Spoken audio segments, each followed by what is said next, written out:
The failure of talks in Geneva to yield an accord is not likely to be a focal point of discussion on Capitol Hill. Rather, it is the fact that, for a time, those talks seem to be generating some glimmers of hope for an eventual negotiated settlement over Iran's long-disputed nuclear program. U.S. lawmakers of both political parties have voted repeatedly to tighten sanctions against Tehran and show little appetite to reverse course.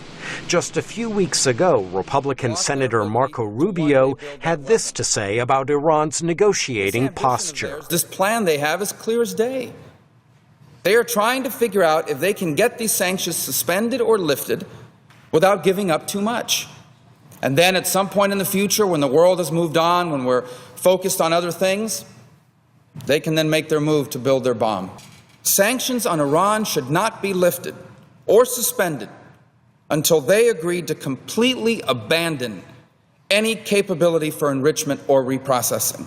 Democratic Senator Chris Coons made similar comments earlier this year. While diplomacy is the preferred outcome, I am distressed by what seem to be endless cycles of negotiations, and so in my view, we need to be unrelenting in imposing tougher and tougher sanctions and in being willing to use force in order to prevent the acquisition of a nuclear weapons capability by Iran. Sunday, U.S. Secretary of State John Kerry said no deal is better than a bad deal with Tehran.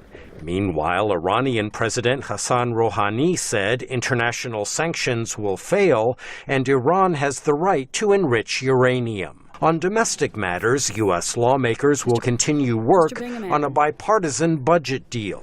Without an agreement, the United States risks another partial government shutdown in January. Also this week, the United States honors its military veterans. President Obama will mark the Veterans Day holiday Monday with a visit to Arlington National Cemetery. Michael Bowman, VOA News, Washington.